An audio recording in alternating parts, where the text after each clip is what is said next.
Hi everyone, this is Learning with Linda, and today I bring you the 2023 SNAP benefits update. So regarding the final SNAP emergency allotments, one specific benefit is coming to those in the state of California. They're actually receiving their last benefit this weekend.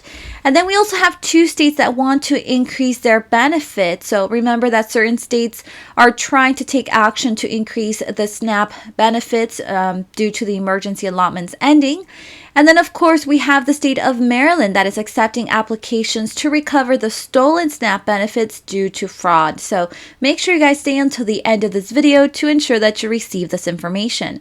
Now, before we get started, if you're interested in the latest news regarding stimulus, child tax credit, SNAP, p-ebt, and everything in between, make sure you hit that like and subscribe button down below. Now let's get right to it. So here we have the payout dates for the last payments of the February SNAP emergency allotments. Remember guys, these are the March payout dates, and these are usually the states that are 1 month behind. So on this list, of course, we do have California. Their February benefits are expected to be sent out on March 26th. However, do keep in mind that sometimes they don't arrive until the 27th. Some people even receive them like a day before the actual date. So just keep those things in mind. All right, then we have Kansas, their February benefit being deposited anytime between March 22nd all the way through the 31st. And of course, Minnesota is on here as well, anytime between March 7th through March 30th. And for my friends in the state of Maryland, if you've unfortunately been a victim of the fraud that was going around, so you should know that the state of Maryland is accepting applications to recover the stolen SNAP benefits due to fraud. And here's pretty much what we know. So the Maryland Department of Human Services is offering reimbursements to those who have been victims of EBT fraud and had their SNAP benefits stolen. So to get back your stolen benefits, you can visit the DHS website's EBT reimbursement page and submit the EBT fraud attestation claim form. So here are some important deadlines. So if your benefits happen to be stolen anytime between October 1st of last year all the way through February 28th, then your last day to file a claim would be May 31st of this year. Then if it happened on or after March 1st, you have 45 days from the date you discovered your benefits were stolen to file a claim. So you actually have two different options as to how to submit these applications to recover the stolen SNAP benefits due to fraud. So you can submit them online, but if you're not able to submit the form online, then you may submit a paper application in person at your nearest local Department of Social Services. Once again, it's only for those in the state of Maryland. Maryland DHS is also promising to get the stolen benefits reimbursed in 15 days or sooner.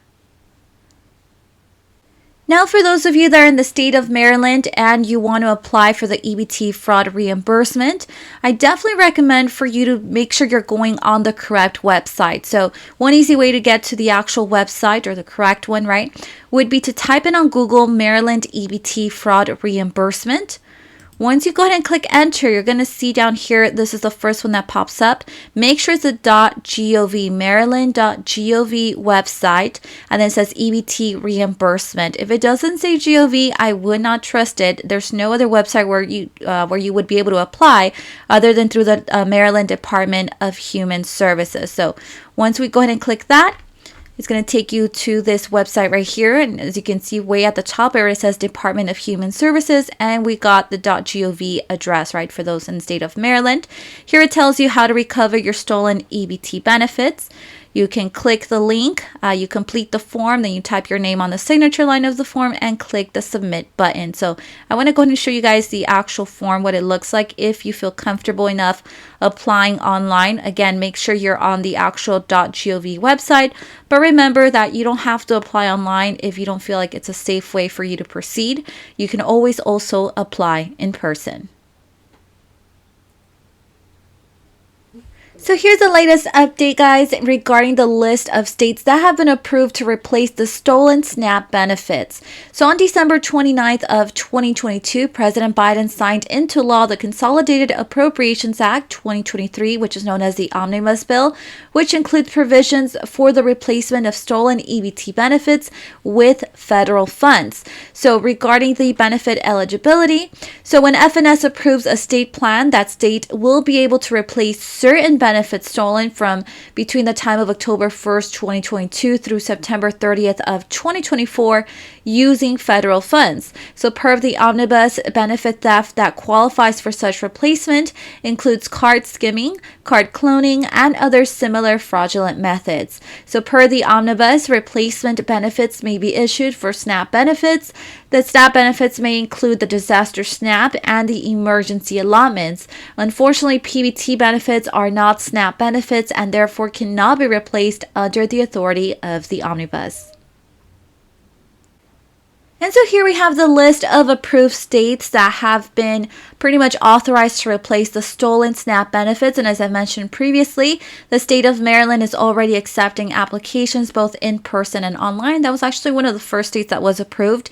And then most recently, it's also Vermont and Iowa. So I actually went on their website as well to try to find more information as to how you can access or how you can replace the stolen SNAP benefits if you were a victim of fraud. But unfortunately, I haven't been able to find anything else. But of course, as more information becomes available, I'll be sure to let you know. And now moving on to the topic of SNAP increase. As you remember, guys, the emergency allotments unfortunately coming to an end pretty much. And therefore, some states are trying to take action to do a temporary or a permanent SNAP increase. So moving on to those in the state of New Jersey, remember that New Jersey already approved a $95 minimum benefit. And so here's pretty much all the details regarding that. So New Jersey has already taken steps to boost the SNAP benefits in the state by increasing the minimum benefit per household to $95. So this is a lot more than the national minimum of $23 and is almost double the minimum payment of $50 the state set last year. The new minimum applied to SNAP benefits starting from March 1st. By implementing a minimum monthly SNAP benefits of $95 for all beneficiaries, New Jersey is leading the nation in ensuring families have the support they need to keep putting food on the table, is something that was said by New Jersey Governor Phil Murphy. And today we also have very good news for those in the state of Massachusetts, where lawmakers approved money for extra SNAP benefits. And so it's already been approved by the Senate. They're pretty much just waiting for the governor's signature. Now, one important thing to note about Massachusetts is that it's actually a temporary 40% increase of the SNAP benefits. Once again, it's already been approved by the Senate, and it's pretty much just pending the governor approval or the governor's signature, right? So a nearly $400 million spending bill is now on Governor Maura Healey's desk after unanimous votes in the State House and Senate on Thursday. The bill is meant to bolster food security efforts and help the state's emergency shelter system respond to an ongoing surge in demand.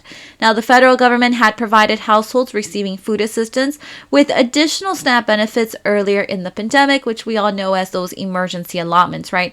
That expansion ended 3 weeks ago, leaving about 640,000 Massachusetts households with an average of $150 less to spend each month. Now, Healey proposed and lawmakers agreed to $130 million to soften the impact of that change. So the state will provide SNAP recipients with 40% of the previous enhanced federal allotment for 3 months. So once again, guys, it sounds like it's only a temporary increase. So Governor Healey gets 10 days to decide whether to sign the bill, veto any of its components, or send it back to the legislature with any suggested amendments. And also the governor for the state of Pennsylvania, Josh Shapiro, also wants to increase the minimum SNAP benefits to $35, but his is actually just a proposal as of right now.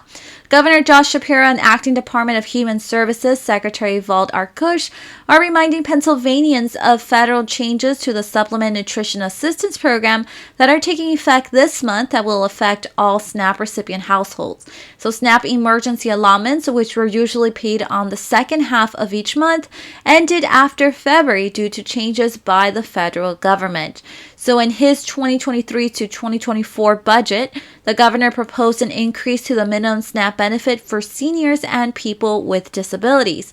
The budget proposal also seeks to continue universal school breakfast and investment in children's ability to learn and access to food for working families in all communities.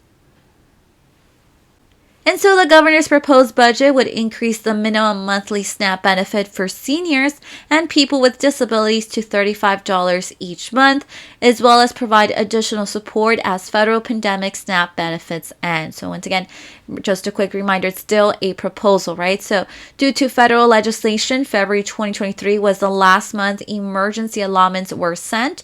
And starting in March, SNAP recipients will only receive one regular SNAP payment. The elimination of this extra payment impacts all SNAP recipients, more than 1.9 million people from all counties and communities in the Commonwealth. And now moving on to a different topic, which is p-ebt. If you happen to be in the state of New York, remember to be checking your cards, you guys. Payments are coming for eligible children under the age of 6. So once again, remember that the payments are actually coming from the p-ebt school year 2021 through 2022, and then you're also getting the summer 2022 p-ebt benefit as well. So the state of New York estimates that it will issue $1.0 billion to approximately 1.25 million children for school closures and reductions in attendance and hours extending from September 2021 through June of 2022. So the following dates are estimates, right? So the planned issuance schedule for the 2021 through 2022 school year is as follows. So March 2023, which is where, obviously we're currently in that month, it would be for children in childcare, meaning under the age of 6. Payments to eligible children for the months between September 2021 through June 2022. And then also seems like it's going to include the summer 2022 p-ebt benefits as well. And for those of you in the state of New York with school-age children, meaning kindergarten through 12th grade, it seems like their payment would be sent sometime in the month of April of this year. So those payments are coming very soon. p-ebt payments for public and charter school children with 5 consecutive days of reduced attendance/absences during the school year 2021 through 2022 would be receiving their p-ebt payment, right? So once again, for the p-ebt school year, you had to be eligible for that benefit. So it's either going to be you will be receiving the p-ebt school benefit, or you can also receive the summer 2022 p-ebt payment, because that's also being included for eligible children enrolled in June 2022. So a one-time payment of $391 for summer 2022 p-ebt to all public and charter school children enrolled in June 2022, but who did not have 5 consecutive days of reduced attendance/absences during school year 2021 through 2022. And then in May, of course, they're doing the parent reconsideration request portal that is expected to open, allowing parents to request payment for COVID-related reasons. And that is all the updates that I have for today. Remember to turn on your notification button to know when I have uploaded a new video. See you guys next time.